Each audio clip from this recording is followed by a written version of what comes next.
Ay, mi Dios me hizo quererte para hacerme sufrir más.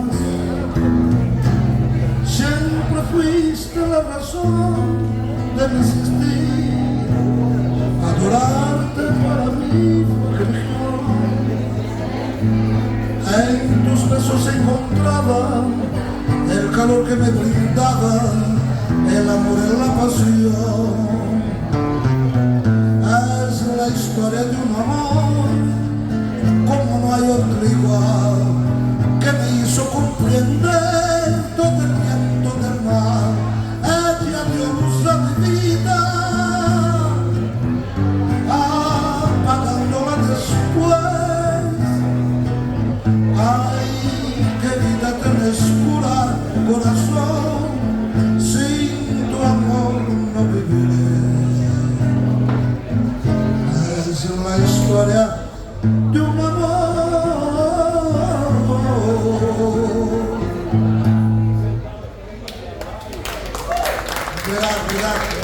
De Tramandaí.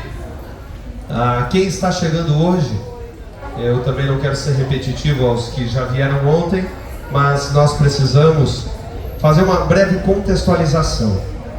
Nós estávamos, Joaquim, prontos para abrir a nossa feira na quarta-feira, onde quase toda a água que deveria chover em Tramandaí em um mês choveu no centro da cidade, e 90% dessa água sobre a estrutura da nossa feira, onde foi danificada, as calhas não aguentaram, nós tivemos muitas perdas por parte dos livreiros. Não conseguimos abrir na quarta-feira, era previsto para nós abrirmos na quinta-feira ontem, então às 13 horas, conseguimos abri-la às 17 horas, então nós ficamos com tudo bastante atrasado, tudo ocorreu de uma forma como não era planejada, porém ficamos até quase 2 da manhã fazendo música autoral, poesia, teatro, nós tivemos muita coisa linda acontecendo. O próprio sarau do nosso patrono, Gabriel Fernandes, acontecendo aqui no palco de forma maestral. Nós que temos, Paulo Lutim, essa feira alusiva aos 60 anos de emancipação da nossa cidade. Tramandaí completa no dia 24 de setembro 60 anos de emancipação.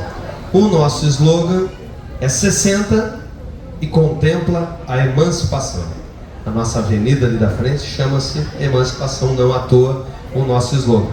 Nós temos como o grande homenageado dessa edição da nossa feira o primeiro dentista da cidade, o Dr. Noel.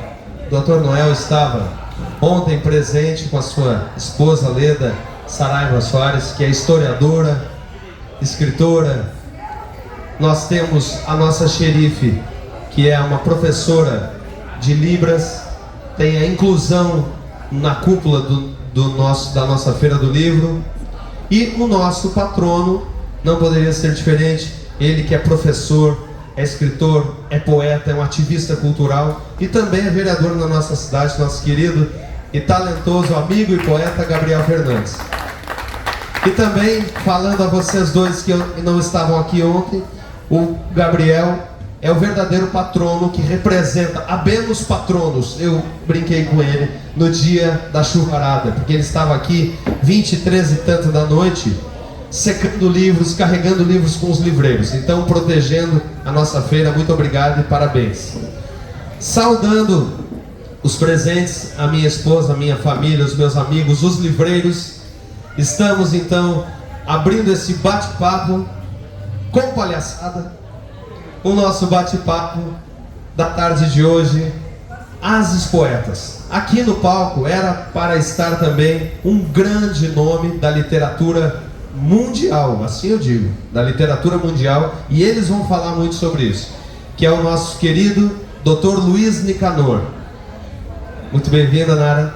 Dr. Luiz Nicanor, por questões de saúde, não pôde comparecer, não é nada muito grave, mas preferimos não arriscar, porque fora o Monks, que tem quase 80, aqui, inacreditavelmente, esse cidadão à esquerda de vocês e à minha direita, tem 80 anos de idade. Nós teríamos quase 240 anos aqui entre os três. Então, gente, eu quero que vocês desfrutem demais do que está começando a acontecer aqui no nosso palco. O Paulo Ricardo Lucas, que é o que? Paulo Rodrigues? Esse é o nome artístico? Ricardo Rodrigues. Chegou ali na frente, é amigo dessa turma aqui. Isso, vou tocar com vocês, então está brilhantando o nosso encontro de Ases Poetas.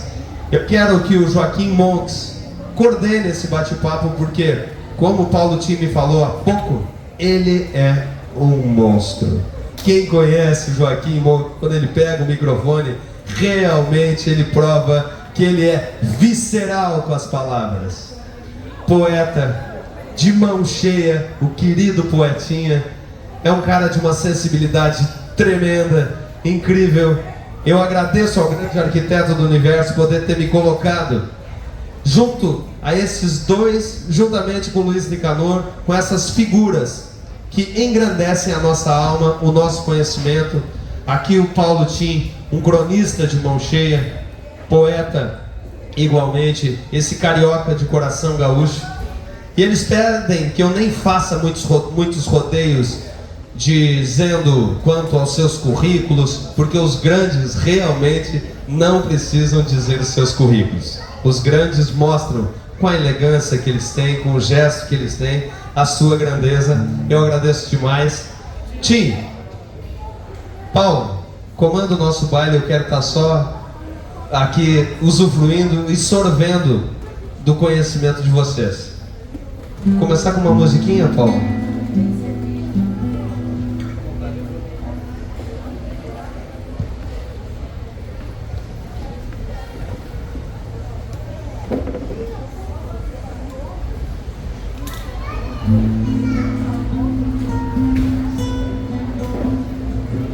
Pode ecoar a sua vontade, ainda que pouco sobre. Deste gado marca pobre, que a vista pouco distrai. É a primeira vez que sai esta tropa desparelha, cheirando a terra vermelha das barrancas do Uruguai. Não balanceamos na rédea nossas violas missioneiras, sem evocar as fronteiras com as suas cicatrizes. Tecemos velhos matizes no nosso rude dialeto, talvez um pouquinho incompleto, mas de profundas raízes. Nosso telúrico canto reponta dos 7 povos, entregando para os novos um atavismo campeiro, junto do mesmo saleiro, sorvendo o mesmo amargo de gaúcho brasileiro. Uma pinta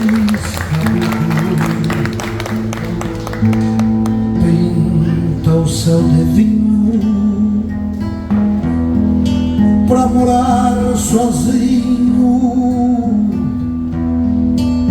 todo pago a pouco, todo o céu se agita, o horizonte é louco, num matiz caboclo de perder de vista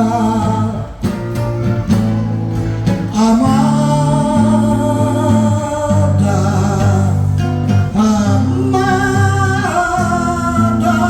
por viver sozinho, não me apego a nada. Amada,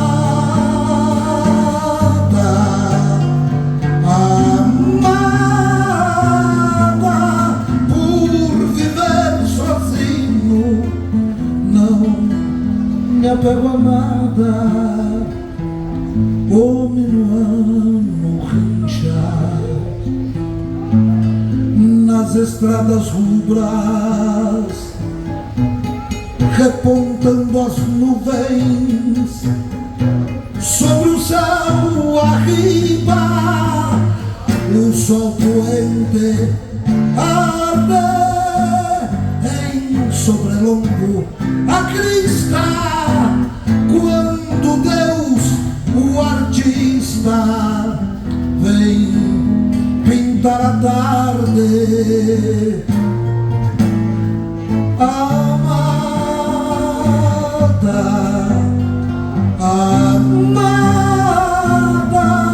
por viver sozinho, não me apego a nada. Amada,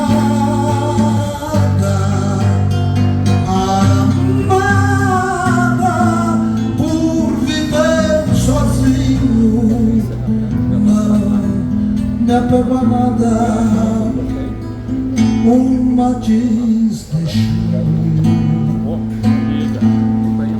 predomina agora, vem chegando a hora de encontrar meu rumo ao seu olhar lobuno, muito além do puente, donde vive ausente meu sonhar reúno. Amada, amada, por viver sozinho, não me apego a nada.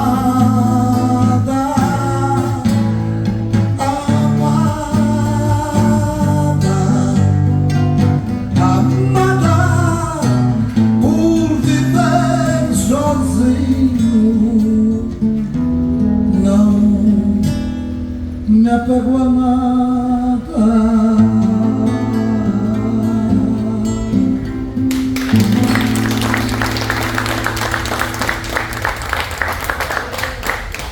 Paulutinho, presente. Como é que o Aristóteles via a poesia? Conta pra gente. Um pedacinho só. Pois diga. É.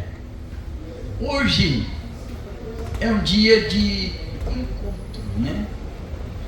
E uma feira do livro é uma oportunidade para trocar ideias, né? E eu queria, antes de até responder essa questão, como dizia a minha avó, que era Guarani Índia, a minha família Tim, meu sobrenome, é dos primeiros alemães que chegaram em 1824 em São Leopoldo, e eu tenho muito orgulho disso. Mas meu avô, que já andava camperiando, como acontecia com muitos da colônia, foi parar em Santa Maria, e lá caçou a minha avó Tita, uma indiazinha, e a consequência disso foi que todos nós ficamos do tamanho dela, pequenininhos, chiquititos pero cumpridores. Então, com isso eu quero, nesse dia de encontro, né, homenagear antes de tudo os ancestrais dessa terra. A gente fala pouco, né, das populações que povoaram 10 mil anos, 8 mil anos, toda essa região que nós vivemos, pois foram eles que primeiro aqui chegaram, cultivaram, não é, as suas terras. A primeira vez que houve uma ação aqui, organizadora, civilizadora aqui no Rio Grande do Sul, se deu no dia 3 de maio de 1626. Padre Roque Gonzalez criou uma colônia, uma redução jesuítica de São Nicolau, e por aí foi se espalhando aquele processo civilizatório de indígenas. Teve duas etapas, uma primeira que foi de 1626 até 1670, foram dizimados pelos bandeirantes, Isso coincidiu uma fase que não havia tráfico de negros, porque os holandeses estavam controlando. E então os vicentinos vieram aqui buscar mão de obra escrava e destruíram aquelas reduções. Eles insistiram e refundaram os 7 povos das missões, mas já os 7 povos das missões era uma civilização que não eram apenas 7, eram mais de 30 organizações de cidades civilizadas que chegavam a 5, 10 mil pessoas. Geralmente, quando chegava a 5 mil, eles fundavam outra. Numa época em que a capital do Brasil, que em 1763 passou por Rio, era Salvador, cidades tinham 8, 10 mil habitantes. Aqui tínhamos uma civilização indígena. E às vezes a gente esquece. Então eu quero abrir esse encontro de ideias hoje homenageando essas populações originárias que, de certa maneira, deixaram a sua herança nas nossas tradições. O chimarrão, o cultivo dessa fraternidade, da querência do galpão, tudo isso tem a sua origem nessa vivência, como dizem os povos originários, né? Minha avó dizia vivência. Bom, com isso eu quero também homenagear aqui rapidamente, já que aqui a gente está trocando ideias, né? O Luiz Nicanor é uma descoberta minha, graças ao Monks, ter conhecido essa figura extraordinária, que tem uma ancestralidade indígena, não no Rio Grande, lá pelo Mato Grosso. E é só olhar para a cara dele, ou para a cor daquela criatura que está ali, que é filha dele, e vão ver que ele é amorenado, como era minha avó, são cor de cuia. E o Luiz Nicanor é um médico, e um dia eu perguntei, mas o Nicanor, como é que você sabe tanto de cultura universal? Porque é um homem de uma cultura invejável, conhece muitos castos. Se vocês perguntarem para ele sobre Hamlet, ele provavelmente leu mais de 3 vezes Hamlet, e vai falar 1 hora sobre Hamlet. Ele disse, eu sou de um tempo em que, se a gente não tivesse lido os clássicos, não passava no vestibular de medicina. Ó tempos, ó costumes, clamava Cícero, né? 30, 40 anos antes de Cristo, lá em Roma, né? Enfim, com isso, homenageando aquele que, por razões de saúde, que certamente seria o que mais abrilhantaria esse encontro, que é o Nicanor. E agradecer o convite aqui do Paulinho, querido Paulinho, de ter nos convidado para esse encontro, meu grande parceiro e amigo, que é o Monks. O Monks é um homem espetáculo. Já tiveram uma oportunidade de pegar uma introdução dele, né? E eu, claro que eu me encolho, entende, introvertido, que sou de origem indígena. Ele tem ancestralidade africana, a avó era negra. E os negros, a gente sabe, são exuberantes, risonhos, eles tomam conta do espetáculo. Nós indígenas somos um pouquinho mais tímidos, né? Mas vamos falar sobre o Aristóteles, sim. Vamos lá ter uma canção e tu volta com o Aristóteles. Bora andar. Bora andar. Vamos lá. Bom, já que eu estava falando sobre os índios, sobre as missões, tem uma música que fala sobre o gaúcho e que diz mais ou menos assim: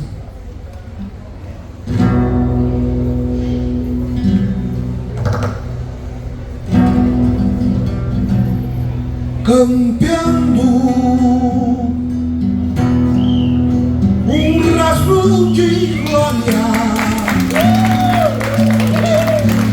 veio sofado de piano, erguendo a poeira da história nas patas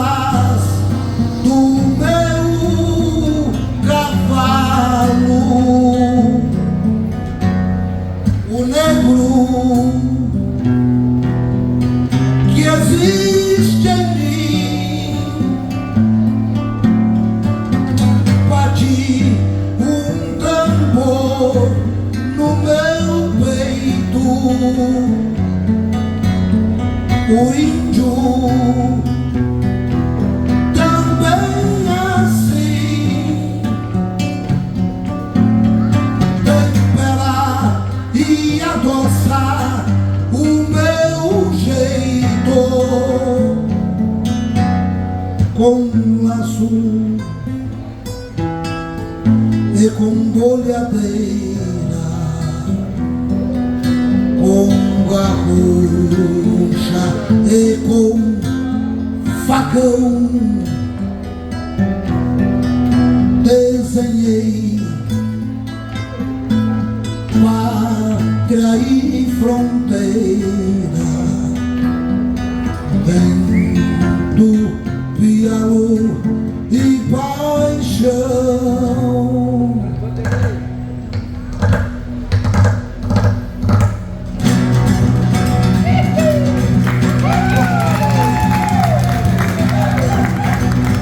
Eu sei que não vou morrer,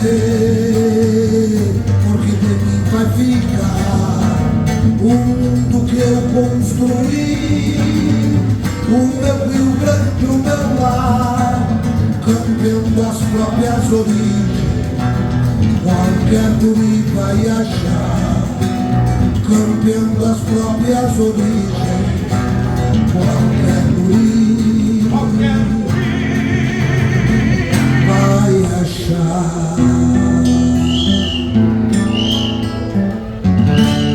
Sou a gaita corcoviando na mão do velho gaiteiro, e digo por onde ando que sou gaúcho e fronteiro. Eu sou o moço que canta o amor em cada canção, e trago junto do peito os acordes do meu violão. Eu sou o guri pelo mundo, cantando um mundo de amor, e me vou rumo ao futuro, tendo no peito um tambor.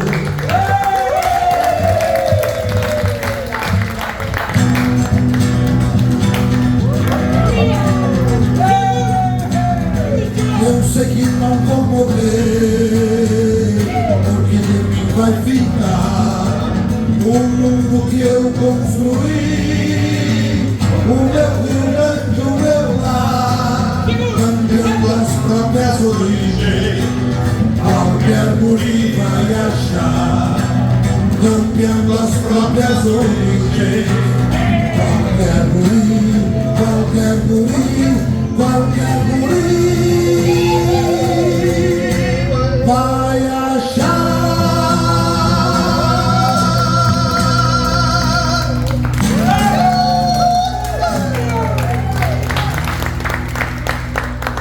O mundo se construiu e começa a civilização lá na Grécia. E de lá ela vai descer em direção à Europa e vai vir caminhando na palavra, nesse mistério, e vem descendo e vai chegar na grande pátria brasileira. Mas é primeiro preciso descobrir o que pensavam os antigos, Aristóteles com Paulo Tim. Meu Deus! Meu Deus! Eu acho, Lux, que primeiro nós precisamos um poema gauchesco, daqueles que só você é capaz de inflamar. Cadê o Lux? Ô, Lux! Queres microfone, Lux? Não quer microfone. Gaúcho fala de peito aberto pro povo, para ser escutado por todos os lugares do Brasil, porque o Rio Grande, quando se alevanta, é o Brasil que fica de pé.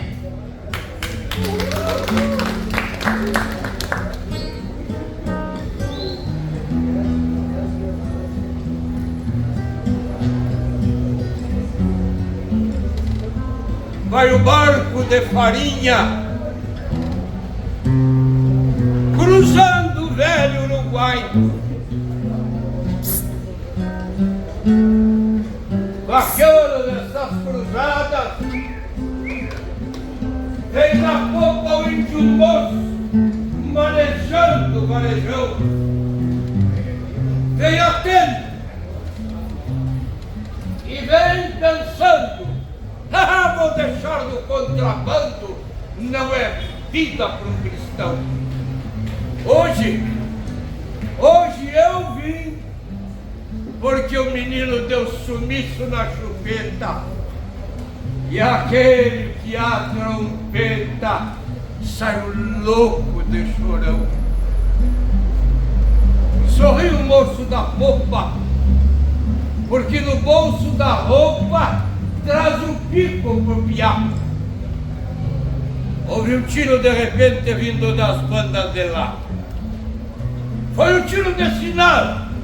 Já no mais o tiroteio se acendeu numa cegada, pipocando seco e feio, como entrechoque de guampas no entreveiro do rodeio, no dia em que se dançava. Mala suerte. O barco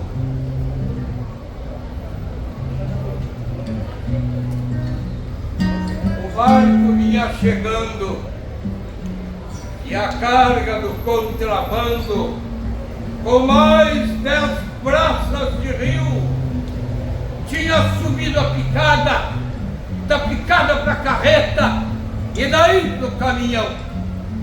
Houve um grito de lá fresca. O Nico se lastimou, mas ninguém botou tenência no sentido desse grito, porque a coisa vinha preta sob o tendal de balaços que a guarda-rena estendeu. Cada bala que cruzava debochava de assovio. Quando o barco deu no porto, do lado de cá do rio, o pessoal ganhou um mato, na picada se subiu. O barco ficou solito na madrugada e no rio.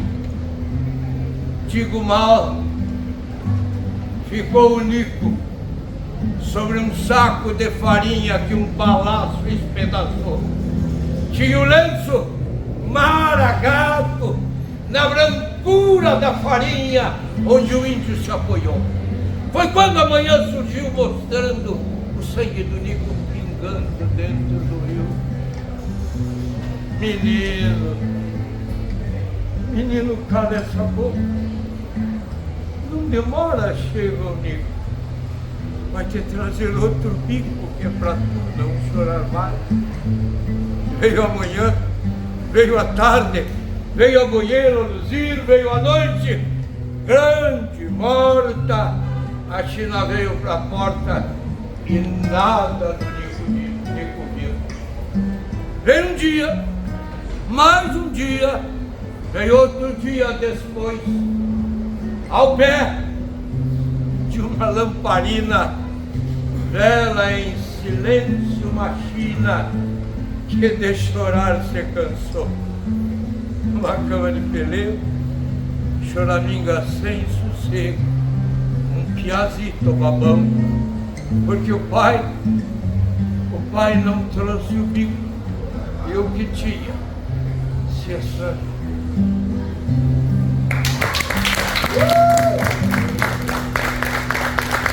Minha gente, esse é Joaquim Montes. Paulo, tímido. Isso. E o Aristóteles, Paulo Tim? Olha, nós tivemos aqui uma figura extraordinária, Gaspar da Silveira Martins, Júlio de Castilhos. Eu posso falar com naturalidade, porque eu sou o último dos chimangos. Poucos aqui lembram o que é isso, mas o Rio Grande já foi inundado pelo sangue de maragatos e chimangos. Aqui essa terra conheceu 2 guerras civis, e não apenas uma. Nenhum lugar do Brasil viu guerras civis tão violentas e, por incrível que pareça, amparadas numa ideologia de cada um dos grupos que era muito sólida. Eles acreditavam naquilo que diziam. E aqueles que eram os Maragatos, tinham como um dos líderes Gaspar da Silveira Martins. E ele tinha uma palavra, uma expressão que ele dizia: ideias não são metais que se fundem. Aqui no Rio Grande, nós cultivamos ideias. E essas ideias nos dividiram, o que não nos impediu de nos unirmos em 1930 para levarmos o Rio Grande de pé pela mudança do Brasil. O Brasil mudou com a Revolução de 30. E aqueles que ousaram se levantar contra 30, eles conheceram os dissabores na guerra constitucionalista, que eles dizem que é uma guerra da liberdade em São Paulo. Eles conheceram o confronto com o batalhão da brigada, que era chamado Pés Descalços. Eles haviam sido criados pés no chão, não tinham o que calçar. Já tinham sido criados lá em 1892 para enfrentar em 93 os federalistas. E o seu comandante dizia assim: primeiro a República, depois a democracia, porque o Rio Grande do Sul é filho da República. Nós somos o único partido republicano que não só chegou ao poder, como pelo poder transformou o Rio Grande e transformou o Brasil, justificando com isso a proclamação da República. Os gaúchos honraram o 1889 com 30 e provaram pelo enfrentamento de 32, provaram e demonstraram a que vieram. Ideias não são metais que se fundem. E lá na antiga Grécia, que nos formou, Platão e Aristóteles também tinham ideias que não se fundiam. Platão era um idealista, ele só pensava na poesia como a disseminação do bem, como a disseminação de ideias morais grandiloquentes. Já Aristóteles é o pai da ciência. Ele separava tudo, organizava e procurava a razão das coisas nessa descoberta.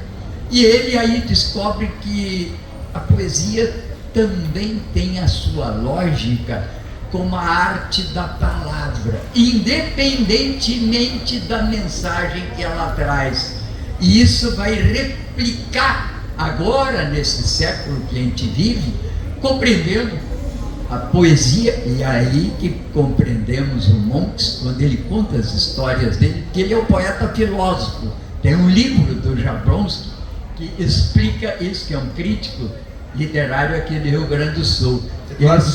Ele explica que o Monks é um poeta filósofo, porque ele tem uma concepção da poesia sem desmerecer as visões mais quiméricas e platônicas. Mas essa, claro, há muitas outras diferenças entre eles, e algumas vezes eles também se misturam. As ideias não se fundem, mas às vezes se misturam um pouco também. Portanto, vamos à música, que é aquilo que nos unifica, universal, talvez até cosmicamente. Pois é, a poesia é um caminho para levar ao amor. E sem amor não existiria poesia. Dizem que o gaúcho fala do vento minuano, do seu cavalo, do fogo. Temos cantor, como o Senair Mecá, que era conhecido como cantor dos rios. E muitos dizem que o gaúcho não canta o amor. O gaúcho sabe cantar o amor como poucos. Tem uma canção que Mauro Moraes fez contando a vida do compadre do Monks, José Cláudio Machado. E eu particularmente gosto muito, mas tem uma coisa, eu tenho que cantar essa música olhando para ela, e a música diz assim: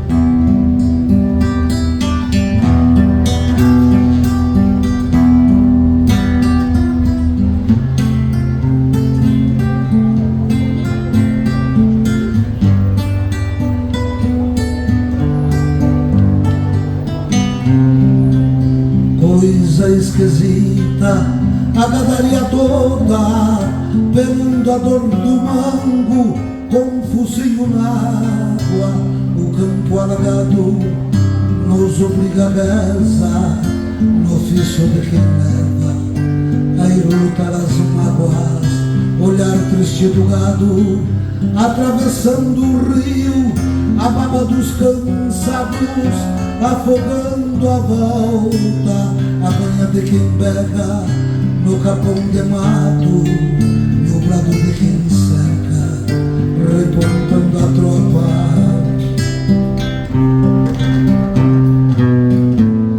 Agarra, amigo, laço, enquanto o boi tá vivo, a enchente anda danada, molestando o pasto, ao passo que descampa a pampa dos megais.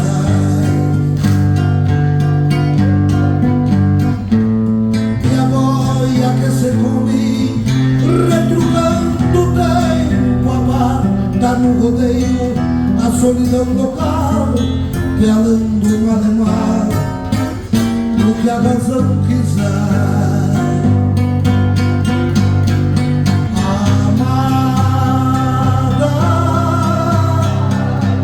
Deu saudade, me fala que a égua tá prenha, que o porco tá gordo, que o baião tá solto, que toda buscada lá em casa a comer.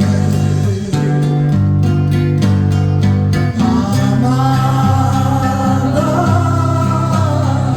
me deu saudade, me fala que a égua tá prenha, o porco tá gordo, que o baião tá solto, que toda buscada lá em casa a comer.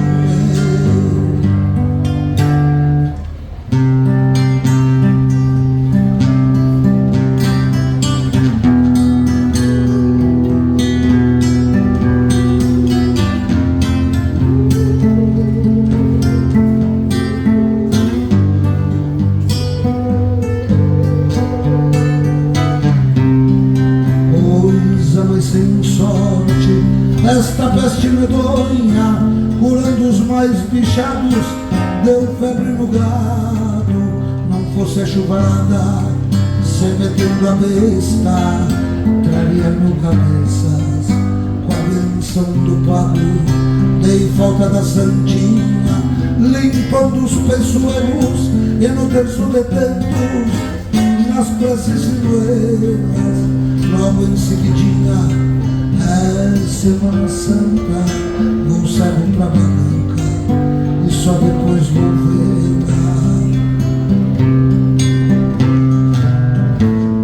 Agarra, amigo, laço, enquanto o boi tá vivo, a enchente anda danada, molestando o pasto, ao passo que descampa a pampa dos megais.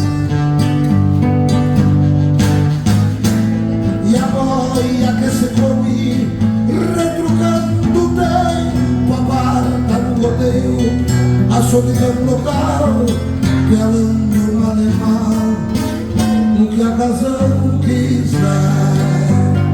Vai pra mim. Amada,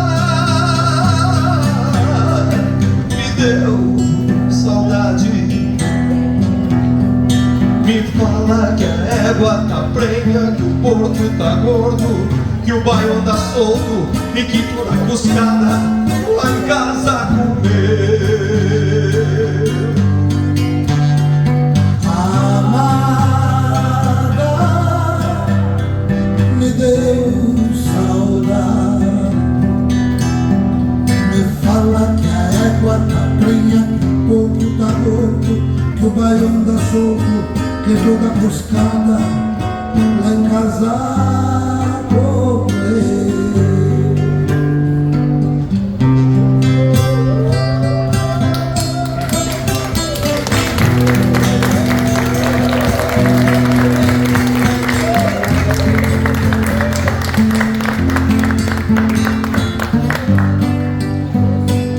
Dizei, amada, que estou triste. Dizei, amada, amada, que estou triste. Na lucidez inventada de quem vive, dizei a minha amada aos bosques de outono que a noite desgrenhada escava a verdade reinventada. Oh, dizei angústia acesa que o melhor de ti ficou comigo. Urzes dos cabelos falam de ti, amada, e ausente fico na transparência do amanhã.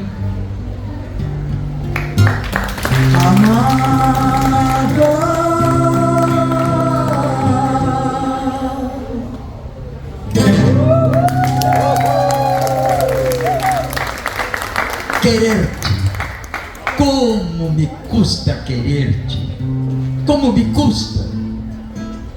Penso num cento, penso num cesto, e já nem penso, me dispenso. Como me custa querer-te, como me custa.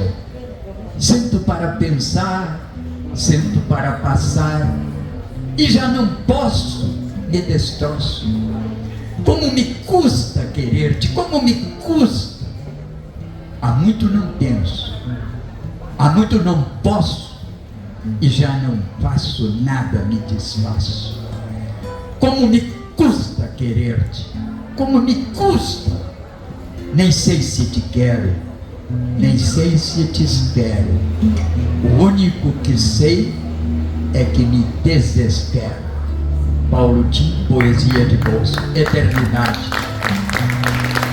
Gente, quando eu estava falando para os meus amigos, para os meus colegas, para a minha família, o Gabriel já sabia, o que são esses homens. Nós estamos aqui sem o poeta Luiz Nicanor, ao qual esses dois monstros são fãs do Luiz Nicanor, para vocês entenderem a grandiosidade desses caras. Eu falava assim, vocês não estão entendendo o que é o Paulo Tim, o Joaquim Monks e o Luiz Nicanor conversando. Lá em casa, lá em Santo Antônio da Patrulha, os três conversando na mesa, eu e a Amanda, minha esposa, dissemos assim, vamos levar esses caras para o palco, porque o mundo precisa ouvir as conversas deles, né, Gabriel? E é isso que a gente está podendo realizar aqui. O Luiz Nicanor está conosco, ele está presente, a sua energia está presente entre nós. Daqui a pouco eu quero abrir para vocês fazerem perguntas a eles. Quero perguntar, eles são Googles, eles são os fundadores do Google, eles que alimentam o Google. Só um parênteses. Aí tu imagina o que eu tenho passado desde os 6 anos de idade ao lado do Monks.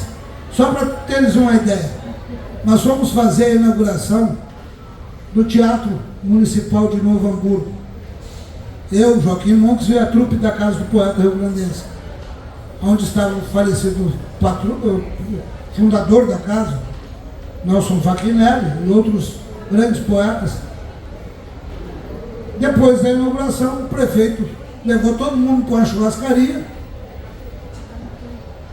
fizeram uma mesa para botar a diretoria. O Monks foi o orador. O Monks me chamou para a mesa, chamou o secretário de Cultura, veio o vice-prefeito, e outras tantas personalidades. O único lacaio que tinha no meio era eu, né? Mas eu estava acompanhando ele de violão. Só para vocês terem uma ideia, esse homem começou a contar a história da fundação da cidade de Novo Hamburgo, dando datas, nomes, sobrenomes e endereço dos primeiros 60, 80 moradores. Daqui a pouco o secretário de Cultura não se aguentou e me cutucou. Escuta, Violeta, quem é esse diabo aí que sabe mais da minha cidade do que eu? É isso aí, esse é o Imagina o que eu Joaquim. passo com eles. Imagina. Para vocês terem uma ideia, o Paulo Tim é signatário da Carta de Lisboa. O parceiro dele de conversa é o Leonel Brizola. Então quando eles começam a contar histórias, gente, é uma aula a cada parágrafo. Mas, Joaquim Monks, entre a poesia e o poema e a poesia, depois eu vou ofertar a vocês três um livro que eu tenho o prazer de ter lançado aqui na Feira do Livro ontem, que fala sobre isso, sobre poemas, sobre poesia, fala também sobre Edgar Allan Poe. Então, usando o nome poema, poeta, poesia, fala um pouquinho pra gente sobre isso, Mox, querido. Eu tô assim com o meu coração que esses velhos vão me matar hoje. Aqui para você que ele já vai falar, lembrar vocês o que é o toque do poeta, também da poesia de bolso. O toque do poeta. O poeta não é, nem nunca foi, nem será, senão seus versos. Neles se oculta e eles o consomem, reduzindo-o à mais absoluta nulidade, a fim de que tudo que é mais desgraçado ganhe inconsútil graça, e tudo que é finito se imortalize no seu mero toque. E esse, Joaquim Monks, é o cara que tem o toque do poeta.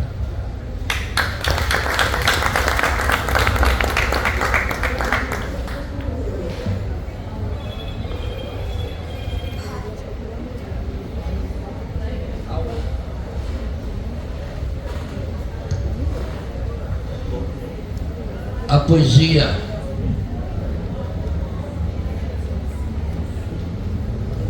não tem regras, nunca teve e nunca terá. Eu sou oficineiro de poesia, titular da cadeira de poética em Campo Grande, na Fundação Cultural e na Universidade Salesiana. Poucas pessoas sabem disso. Sou professor convidado lá. Só vou quando tem 90 alunos. Eu não falo para meia dúzia. Não gosto de gastar meu latim. Porque se tiver 90, 5 ou 6 perseveram. Os outros se encantam, mas não têm tempo, principalmente se são moços. E se são velhos, já descobriram o caminho da sua poesia, que muitas vezes é um poema sem poesia, porque há poemas com poesia e há poemas sem poesia.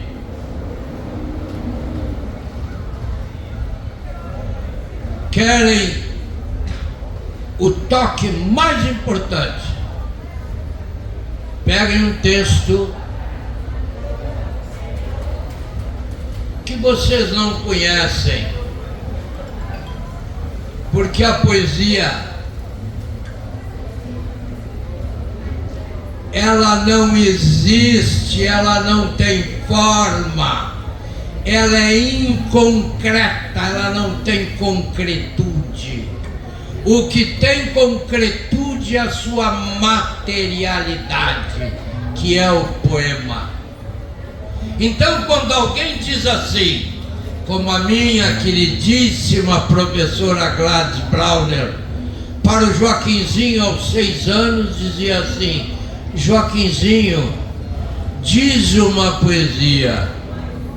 E meu pai me assoprara no ouvido: sargento da brigada, tinha 2º grau incompleto, depois completou, e nos reuniu, os 4 filhos da época, e nos disse: eu não tenho dinheiro para me formar advogado ou dentista. Vou deixar para vocês completarem esta tarefa de chegarem ao ensino universitário. Nos disse isso em 1955. Eu sou de 46, tenho 78 anos. Papai sempre nos dizia assim: quando a professora disser para ti, meu filho, diz uma poesia, diz a ela que tu não sabe como pegar a poesia porque ela não tem letra. A poesia está em tudo. Está no sorriso bonito da Amanda. Está na palavra emocionada do Luiz Nicanor, falando que nasceu a sua bisneta. Está na tua carinha, quando eu fui falar contigo e vi a tua emoção, porque iriam falar sobre uma coisa que tu gostas, não é verdade? Tu não abriste a boca, mas tu falaste ao meu coração.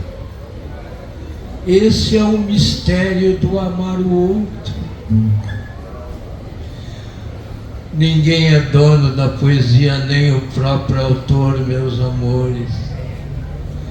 A poesia, enquanto o poema contendo poesia,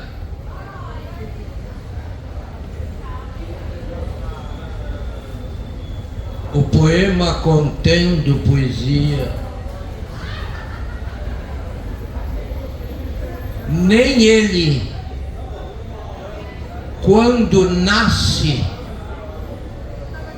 jamais será um poema com poesia. Sabem por quê? Porque ele é matéria inerte, matéria morta. Até o momento que os olhos do leitor abençoam o que está ali traduzido, a emoção funda do autor que colocou ali as suas diatribes diárias, os seus amores, os seus cantos. Ou então, quando em 1928, o grande poeta Fernando Pessoa diz assim: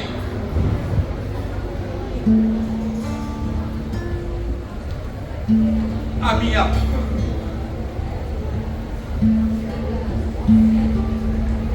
eu não sou nada.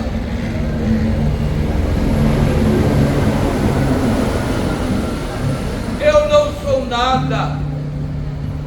A parte disso, tenho em mim todos os sonhos do mundo, janelas do meu quarto, que dai para uma rua cruzada constantemente por gente que ninguém sabe quem é. E se soubessem o que saberiam, apenas uma partida pitada de dentro de minha cabeça, um ranger de ossos na ida. Eu não sou nada.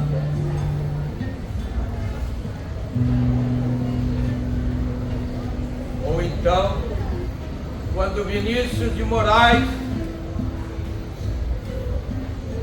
segundo secretário da Embaixada do Brasil em 1949, depois de haver brigado com Getúlio durante toda a ditadura getulista, porque esse homem foi grandioso, mas também foi ditador.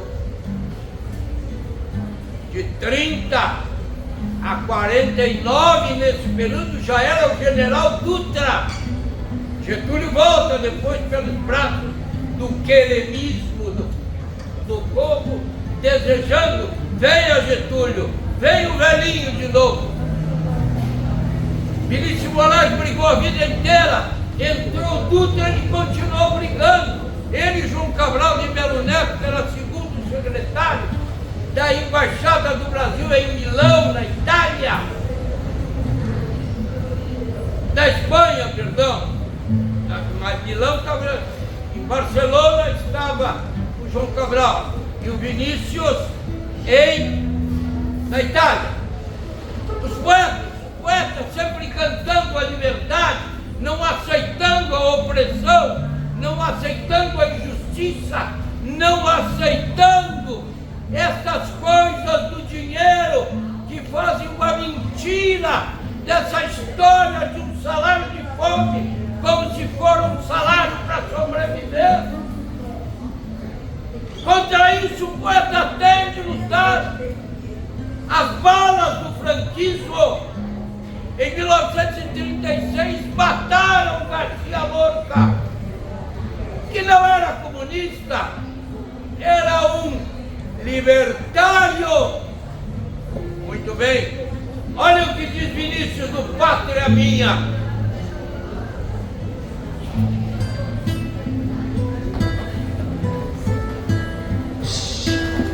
Bate o hino nacional.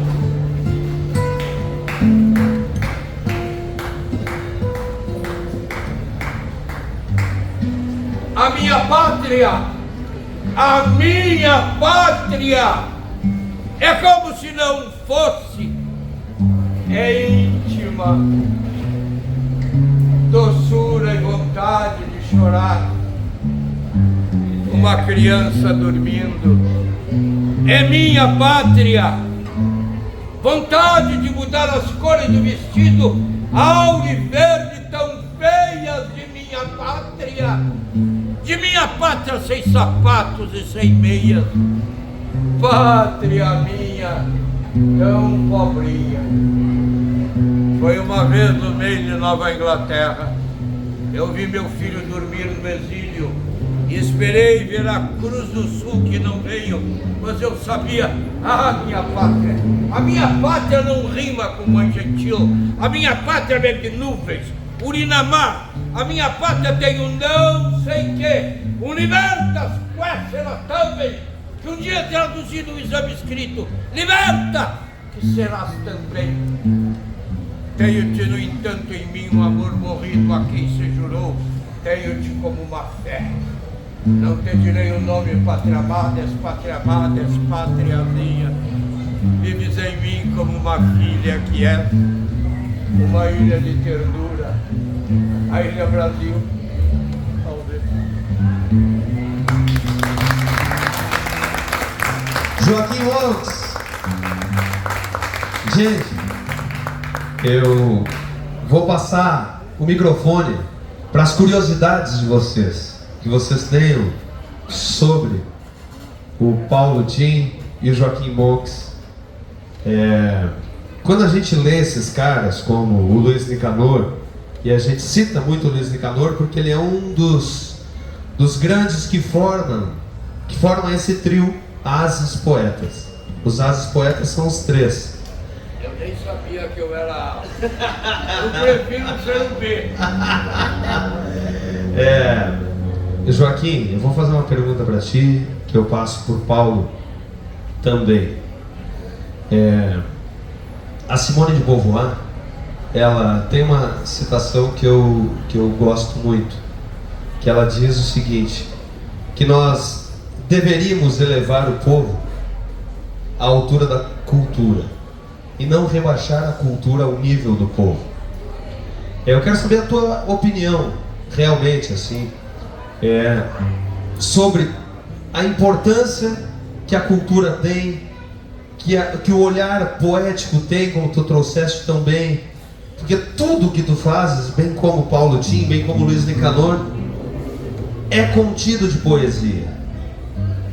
Então, a importância da cultura de um evento como o nosso, de nós termos pessoas que, como o nosso patrono, batalham pela cultura, com a nossa equipe, todos esses aparamentados aqui, eu quero agradecer à equipe da cultura, da Secult, que nós penduramos guarda-chuvinhas para ficar colorido, nós colocamos luzinhas quentes, Paulinho, para ficar mais aconchegante à noite, nós brigamos por um tablado para as pessoas poderem dançar. O que tu deixas de recado para a comunidade tramandaense da importância da cultura, meu querido poetinha? Prestem atenção.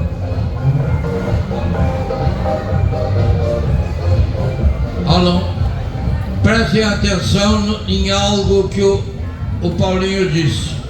Repete o que a Simone de Beauvoir disse. Prestem atenção. Diz, por favor. Nós deveríamos elevar o povo à altura da cultura e não rebaixarmos a cultura ao nível do povo. Nobre vereadora, muito obrigado pela presença. Há um erro crasso nisso aí. Quando Simone coloca isto, ela está falando na cultura universal. Está falando na visão burguesa da classe dominante. Percebem? Repete, por favor. Nós deveríamos elevar o povo à altura da cultura, não rebaixar a cultura ao nível do povo. Sabe por quê, meus amores? Tudo que nós fazemos em qualquer classe social é cultura. É a expressão do que nós estamos fazendo e marcando a nossa passagem neste plano. Claro, se nós chegamos à universidade e vamos cursar, por exemplo, sociologia, nós vamos descobrir de cara que nós temos estamentos sociais e concepções diferenciadas.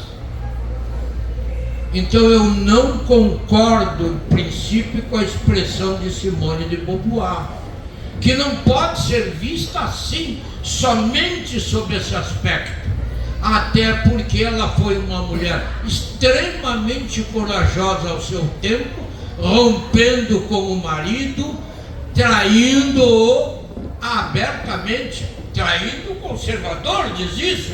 Ela, a mulher feminista, dizendo: não me tratas bem, eu vou procurar, mesmo casada, um amor que me serve e me satisfaz enquanto fêmea. Mas isso para aquele tempo era glorioso. Ontem eu estava na barbearia cortando o cabelo para ficar bonitinho, um pouquinho mais moço. A gente sempre tem uma vaidadezinha, a gente quer parecer bonito porque a gente gosta do bonito. Chega uma senhora, devia ter o quê? Uns 45 anos, estava tão sofrida, pobrezinha. Olha o carnaval assim, as escolas de samba do Rio de Janeiro. Não direi o nome, nem sei o nome dela. Ela disse: mas são umas vagabundas.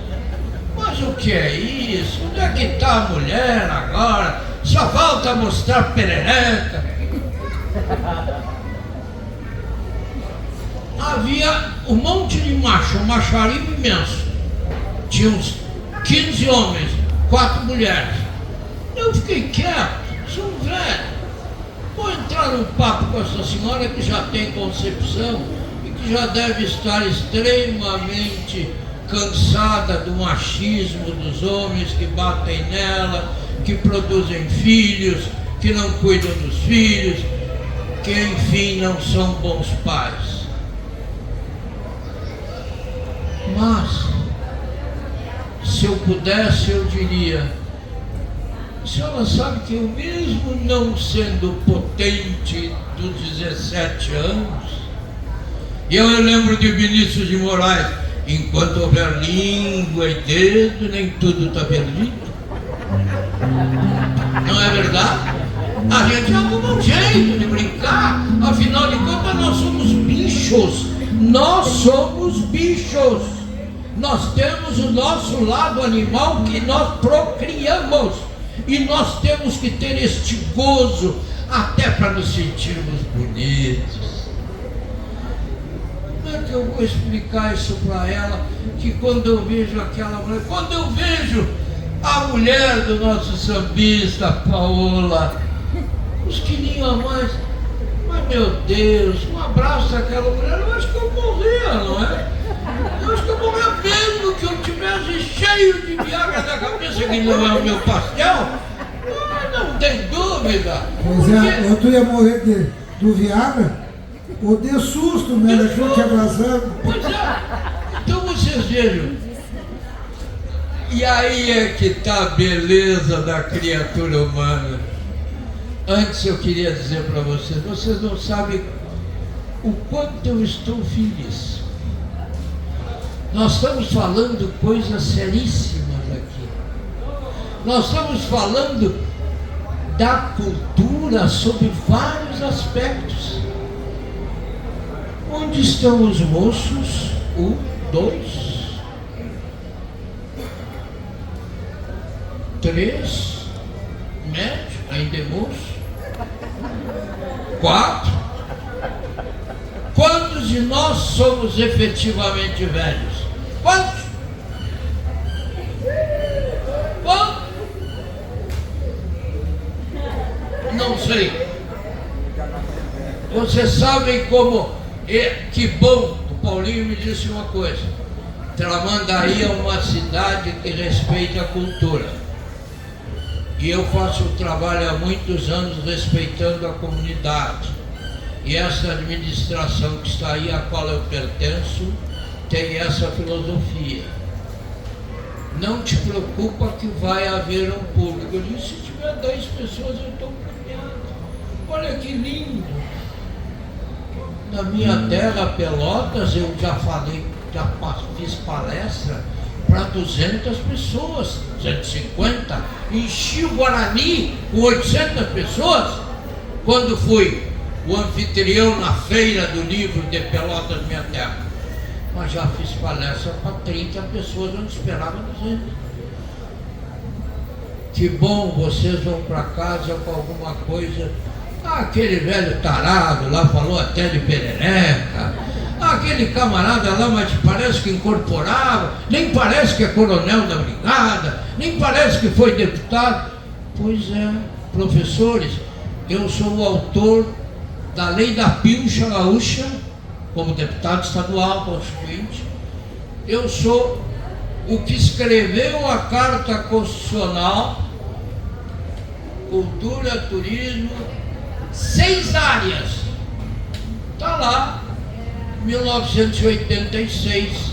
Eu não brinco em serviço, mas agora, aos 78 anos, eu dou risada. Porque chegar aqui e ver a tua carinha rindo para mim, eu sinto que aqui está a projeção de que o nosso país é um país que deu certo, meus amores. Mas nós precisamos cuidar do nosso país. Quando vocês elegem um poeta vereador como o Gabriel, que é um moço que está buscando na poesia mais do que pura e simplesmente ter a imagem do poeta, ele vai chegar lá. Ele está no processo, ele tem coragem, e vocês premiam. Quando vocês pegam o Paulinho, que é um radialista que há anos vem segurando a barra, e a administração oferece, e ele exerce, e numa postura de uma administração ilibada, eu nem conheço, senhor prefeito, nem conheço a questão local. Eu estou fora da política há 30 anos. Agora, eu vou ser sempre alguém a lutar por liberdade.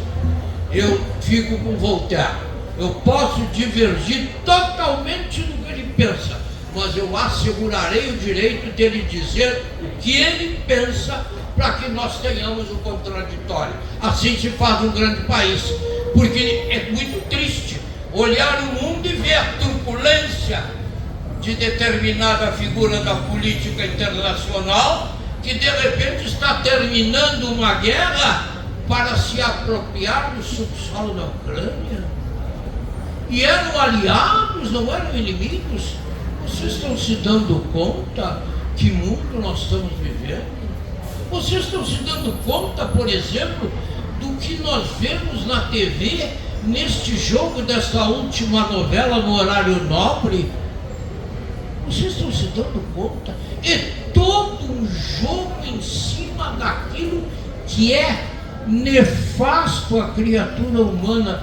Onde é que está a dignidade? Onde é que estão os parâmetros? Se premia o que? O dinheiro? É essa a civilização? Ainda bem que eu estou indo embora. Joaquim Montes. Paulo Tim, antes da gente passar para as perguntas e da gente finalizar, tem um britânico novelista que mais cedo ou mais tarde todos nós nos sentaremos para um banquete de consequências. Eu acho essa frase, Montes, maravilhosa. Mais cedo ou mais tarde todos nós nos sentaremos para um banquete de consequências. Tu foste preso por um tempo, né? Tu gritaste por liberdade, foste preso. E ali tem muita história.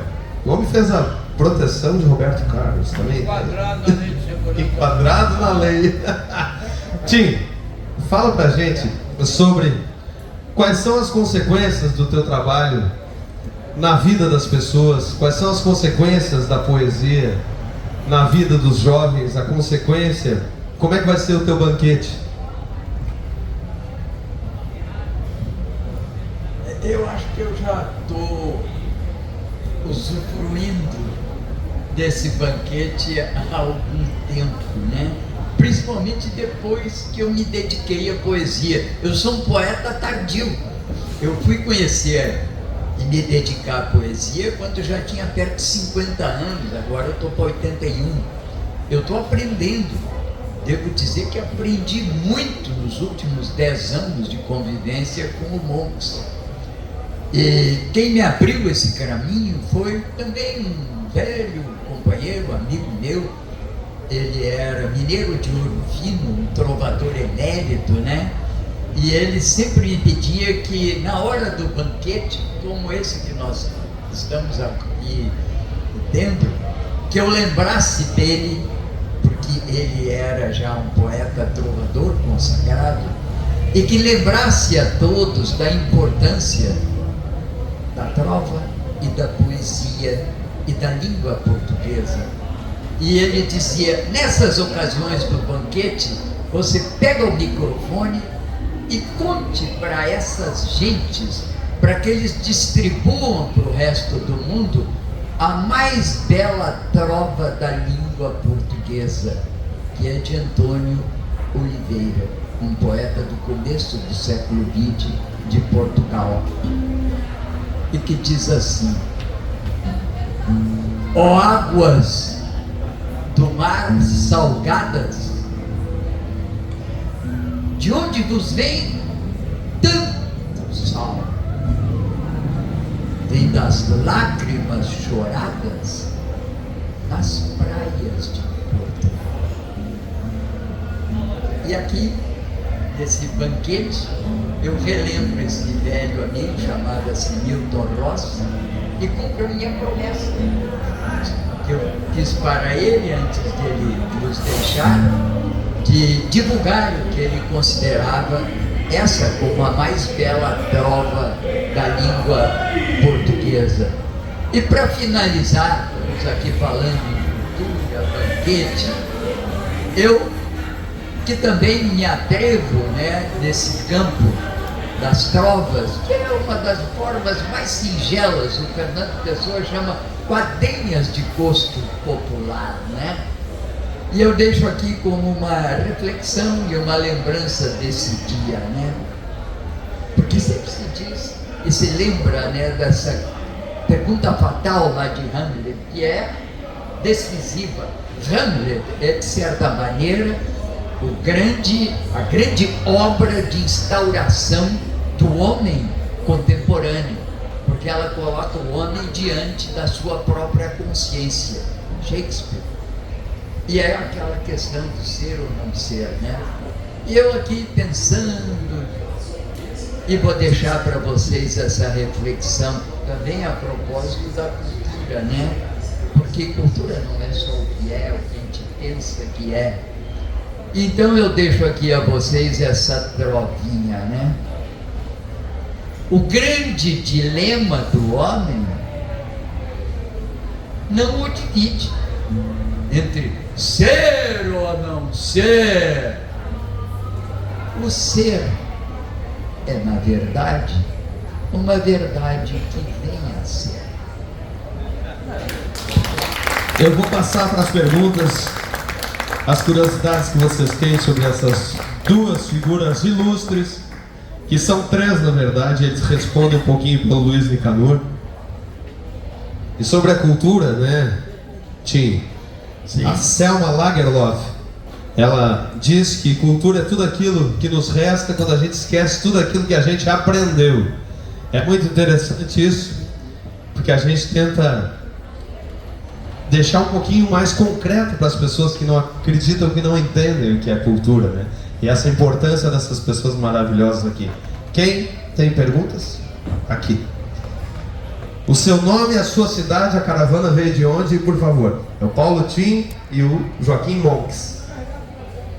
Meu nome é Maria Eduarda, eu sou de Charqueadas, eu sou esposa da Rose, que é vereadora pelo Partido dos Trabalhadores lá em Charqueadas, a primeira vereadora LGBT QIA+, do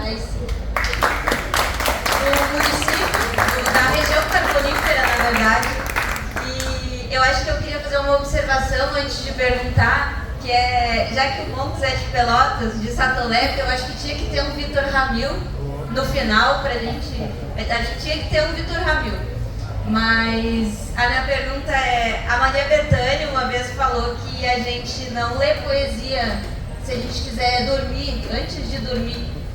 E porque a poesia inquieta a gente, a poesia nos desperta. E dito isso, eu gostaria de saber como que os senhores dormem depois de escrever e de viver e de falar tanta poesia. E acho que apesar de tudo, eu acho que é legal a gente relembrar que ainda estamos aqui. Ainda estamos aqui, muito bom. Vocês dormem, o Luiz Ligador não dorme. Liga o microfone aí, respondam para ela. Desculpa o teu nome? Maria Eduarda. Maria Eduarda, de Pelotas. Pelotas. Charqueadas. Ah, o de Pelotas. Alô, Aí, tá ligado.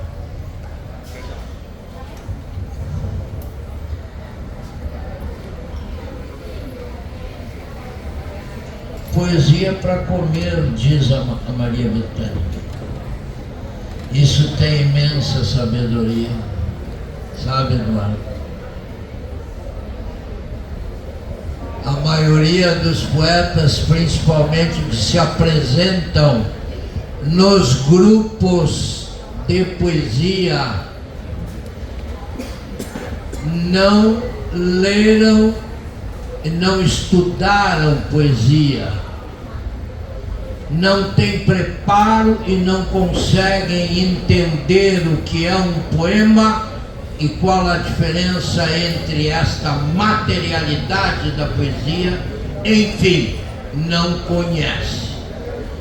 Vão na ânsia, principalmente eu tenho 55 anos de movimento de ativismo cultural e estou presidente da Casa do Poeta Brasileiro, coordeno 78 casas em 22 estados do país, desde 2003. Bom, 29 anos na Casa do Poeta Rio-Grandense, da qual fui presidente também. Só para terminar, o que eu me perdi um pouco, porque o tema é instigante. Se vocês quiserem saber se algum... Primeiro, se vocês... Atenção! Atenção! Peço licença para falar para você que está falando.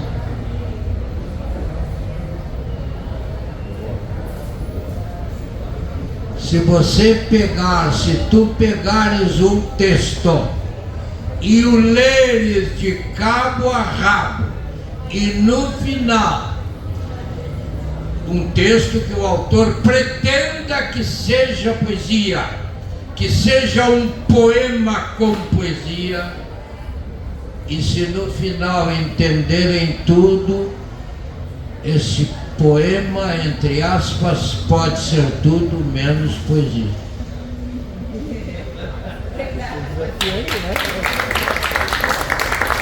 Porque a poesia é linguagem simbológica, é linguagem codificada. Portanto, peguem as coletâneas dos grupos literários, a maioria das coletâneas de poesia tem no máximo 2 ou 3 poemas que se salvam. Sabe quais são eles? Os que contêm a metáfora. Sem metáfora não existe poesia. Sem codificação de linguagem não existe poesia. O que existe é a prosa poética, às vezes. Vou lhes dizer mais. Manuel Bandeira e Mário Quintana deram dignidade poética à prosa. Quintana disse assim: esses que vivem atravancando o meu caminho, eles passarão, eu, passarinho. Ele criou uma novidade simbológica, mas não tem ritmo, e poesia é essencialmente ritmo. Sabem? Poesia é a subversão da linguagem, da palavra. A linguagem poética é a subversão, ou seja, engravida uma palavra que parecia ser uma abelha e ela é uma elefanta. Bom, segundo, se pegarem um texto, e aí repito o que lhes disse antes,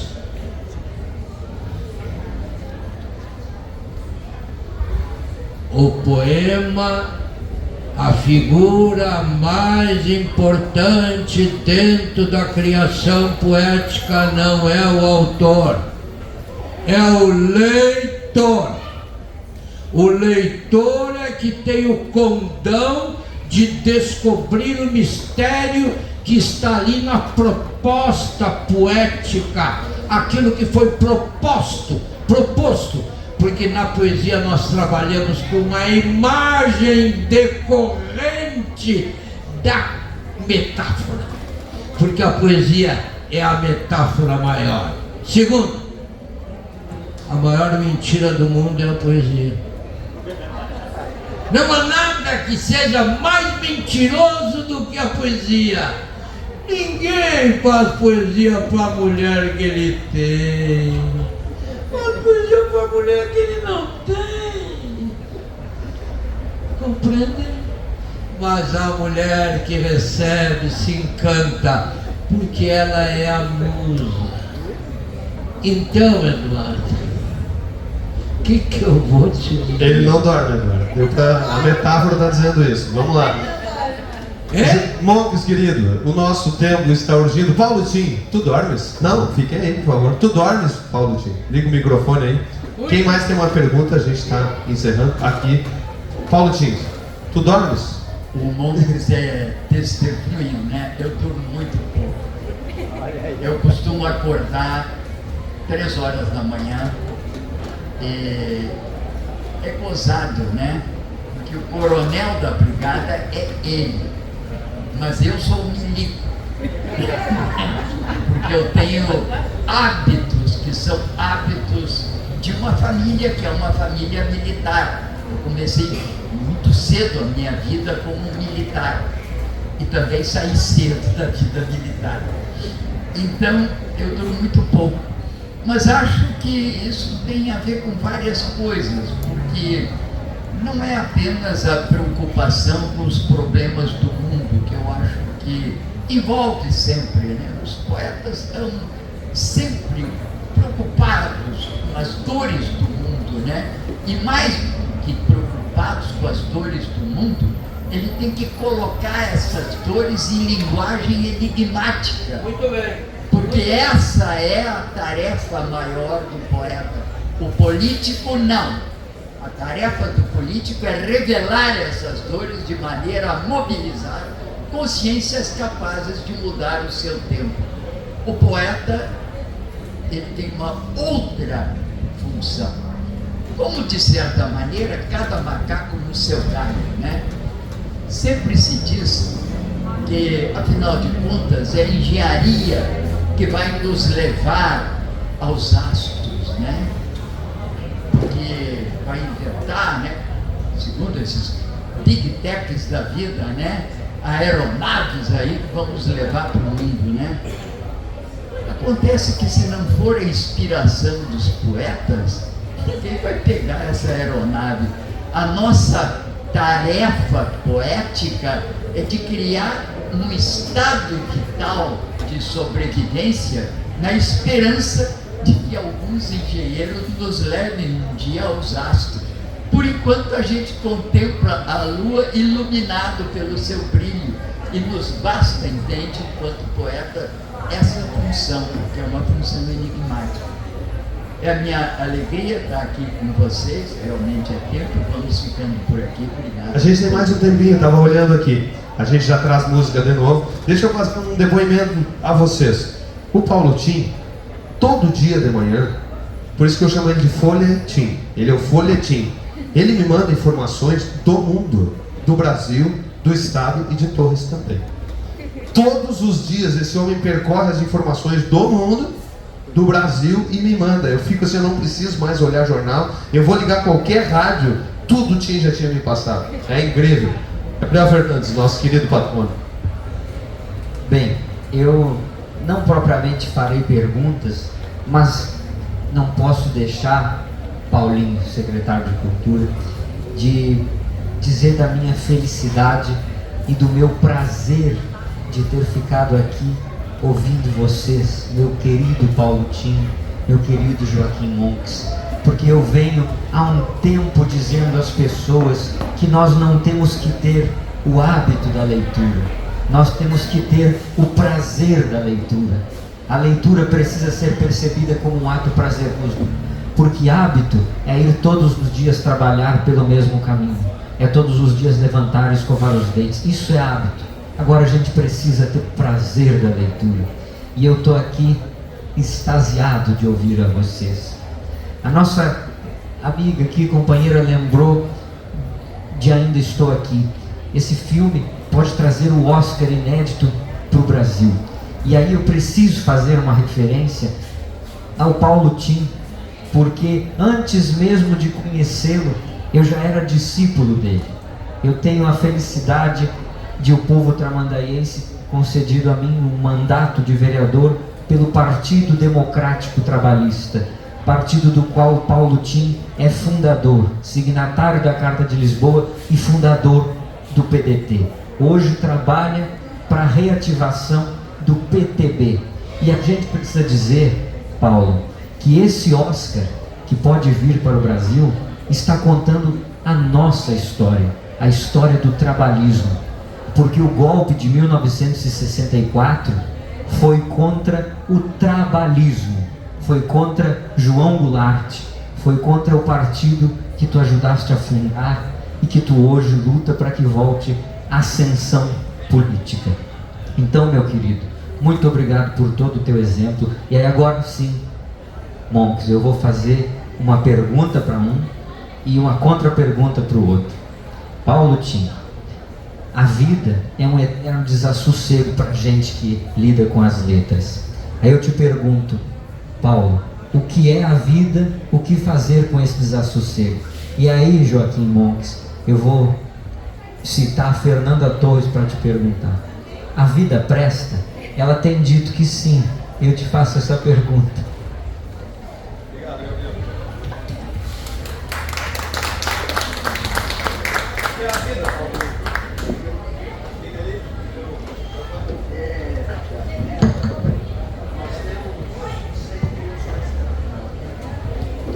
Obrigado, Gabriel, me comove. Eu diria que a vida é eternidade. E eu abri esse meu poesia de bolso exatamente com essa observação, com essa lembrança. A eternidade é a medida do tempo sem compasso. O homem, a eternidade a cada passo.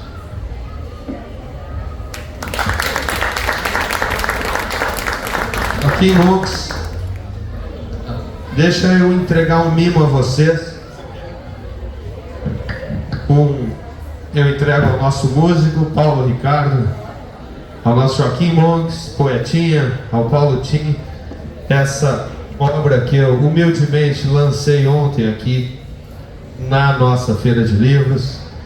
Aqui, ó, para tomar alguma coisa, para molhar a palavra, nosso regalo a esses mestres.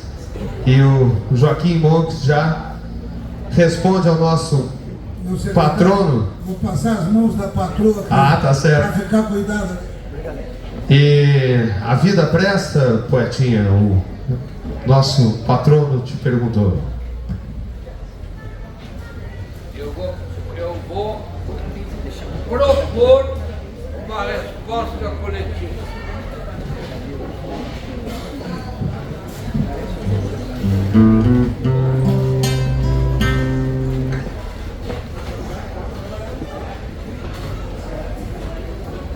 Vamos levantar todos e vamos dar-nos as mãos. Todos vão. Venham pra cá, venham pra cá, venham pra cá. Todos. Venham pra cá, venham pra cá. Costa, não tem? Venham pra cá. Costa. Pegar de costa fica feio. Sim. Tem as mãos. Tem as mãos, não deixem puro, não tem segunda fileira. É uma roda grande. Uma roda grande. Ó. Uma roda grande. Venham todos aqui. Gabriel, vem, Gabriel. Vem. Tô aqui. Entre aqui é uma única. Dá uma regra. Uma roda única. Começa aqui, ó.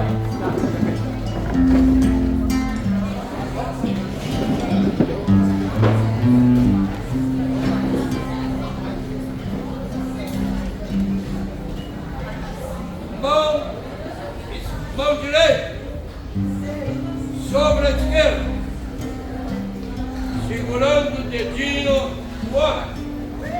Aqui, assim. Mão direita sobre a esquerda. Então, mexendo. Fecha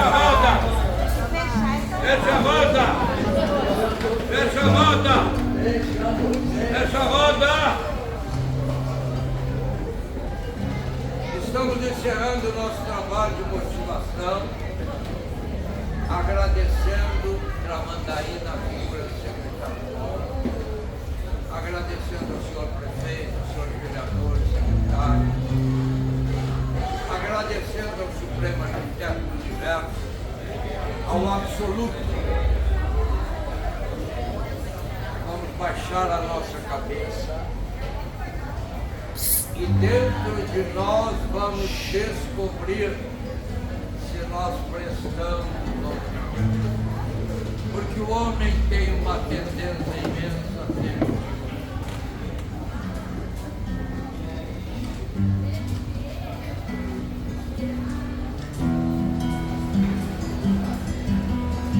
Que Deus nos dê forças para mudar as coisas que podem ser mudadas. Serenidade para aceitar as coisas que não podem mudar. E sabedoria para perceber a diferença. Mas Deus nos dê, sobretudo, coragem para não desistir daquilo que pensamos estar certo, mesmo que seja sem esperança. Estendamos as mãos sobre o céu. Abracemos-nos, está encerrado.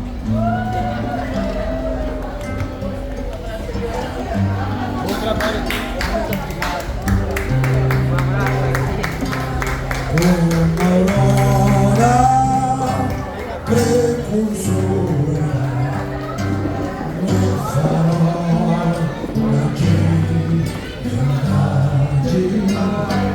foi o 20 de setembro, o precursor da liberdade. Mostremos valor, constância nessa ímpia injusta guerra.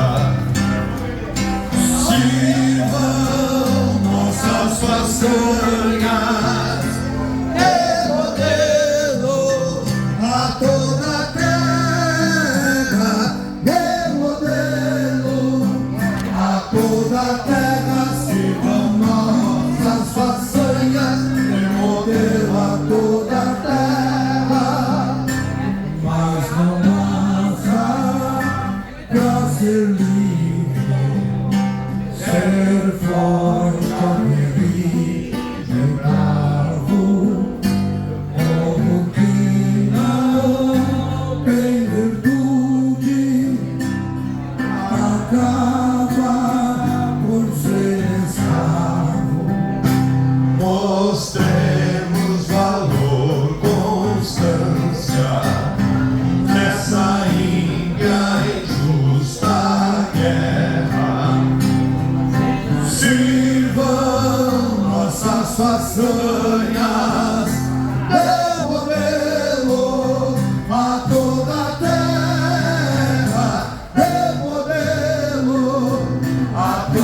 terra, sirvam nossas façanhas de modelo a toda a terra. Muito obrigado, gente, muito obrigado, Paulo Ricardo. Obrigado, secretário.